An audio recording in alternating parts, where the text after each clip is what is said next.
कुछ लोगों में कोई गलत भ्रांति फैली हुई है कि फूल महाराज नहा करके तोड़ा जाए कि बिना नहाए तोड़ा जाए। सदैव फूल स्नान करके ही तोड़ना चाहिए। एक जगह लिखा हुआ है कि स्नान करने से पहले फूल तोड़ा जाए, लेकिन उसका आशय सब लोग नहीं समझते हैं ना। बस उतनी ही पंक्ति पढ़ ले और बस समझ ले कि अरे ये तो लिखा है यहां पर, लेकिन वो किस लिए लिखा हुआ है उसका पूरा भाव नीचे बताया गया है। स्नान 3 बेला का होता है, एक प्रातःकालीन स्नान, एक मध्याह्नकालीन स्नान और एक सायंकालीन स्नान। तो प्रातःकालीन स्नान के उपरांत पुष्प तोड़ना है, यानी मध्याह्नकालीन स्नान से पहले। दोपहर में कौन फूल तोड़ता है? तो जो दोपहर वाला स्नान है उस स्नान के पहले फूल तोड़ना है, यह आशय बताया गया, लेकिन लोगों ने गलत समझ लिया। जैसे वेद में एक जगह लिखा हुआ है कि वेद पढ़ना मना है।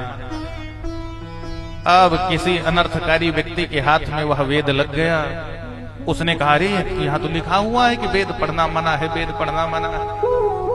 वो उतना ही पढ़ा और सबको दिखाने लगा, देखो भैया वेद में ही लिखा है कि वेद पढ़ना मना है।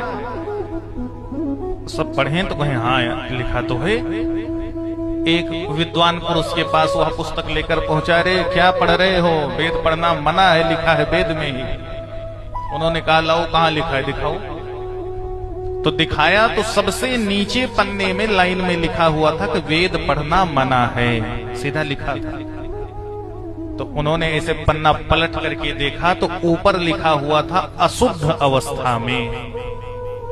पूरा निर्णय दूसरे वाले पन्ने पर लिखा था कि वेद पढ़ना कब मना है? बोले जब आप अशुद्ध अवस्था में रहें तब मना है। उसी प्रकार से यह फूल के चयन वाला भी विधान बिल्कुल गलत समझ लिया गया है कि स्नान करके फूल नहीं तोड़ना चाहिए, स्नान से पहले तोड़ना चाहिए। इसको बिल्कुल दिमाग से हटा दीजिए।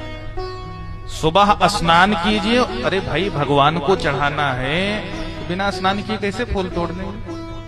स्नान करने के उपरांत ही पुष्प का चयन करें, स्नान करने के उपरांत ही भगवान की प्रत्येक वस्तु का प्रयोग किया जाता है।